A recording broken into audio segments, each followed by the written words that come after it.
Okay, what the heck is going on with the stock of Thor Industries, the world's #1 maker of recreational vehicles and motorhomes?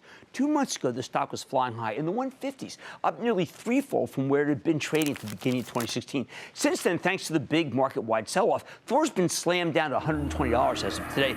But that's standard. Winners tend to get hit hard when people panic.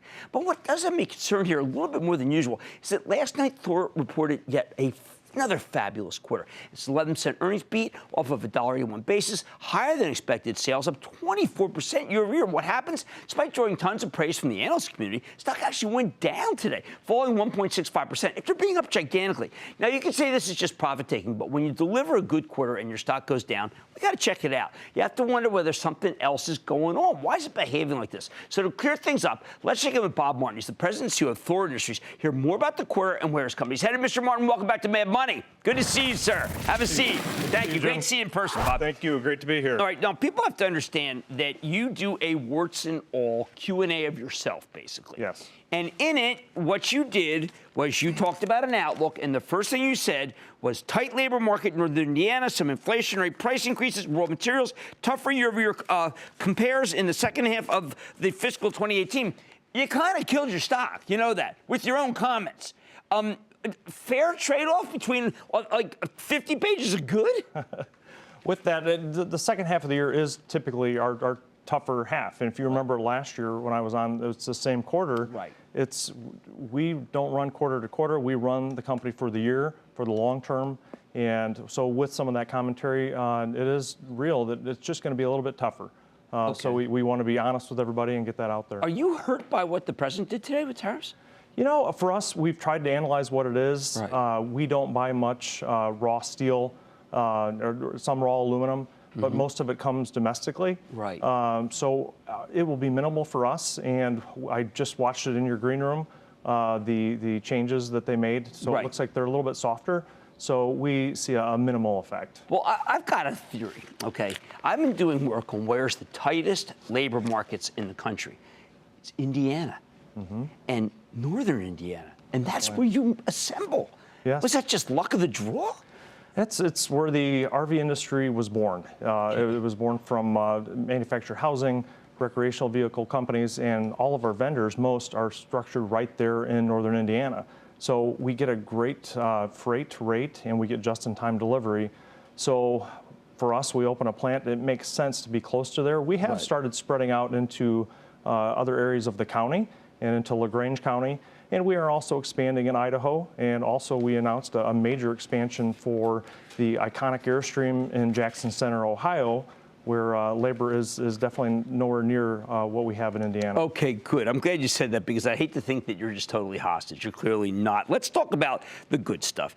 Let's talk about Gen X and millennials. Yep. Very few people have figured them out. You have bought and bought really great properties that clearly they appeal to, and that group is gigantic, right? It is. We see Gen X, Gen Y, millennials. Millennials are bigger than boomers. So for us as a company, we're starting to talk to them. And I think you look at the RV industry, the Go RVing campaign, our own internal advertising campaign, Right.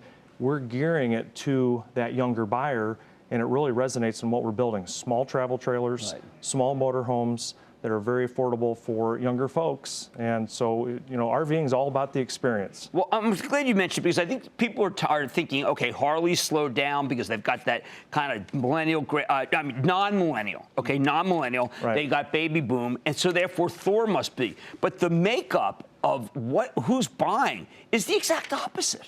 Yeah, you know, we're getting younger people, we're getting younger families. And I think for us, it's because we appeal not just to dad or mom and dad, but we appeal to the entire family, and they can go out and enjoy their RV.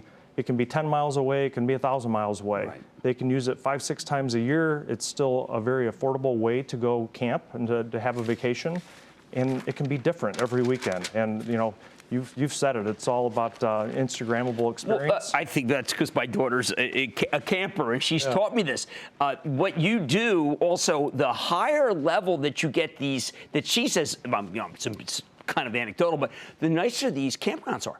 They are. Even better, right? Yes, yes. And there's a nice movement of private campgrounds that are upgrading campgrounds. You know, not just Wi-Fi, but adding, amphitheaters, just really trying to cater to that younger crowd. So I'm part of a group, RVAC, that I've been part of their business forum. I learned more about that, so I'm excited to know that they are upgrading, because the younger buyer, they want things just a little bit differently. They want it to be, easy.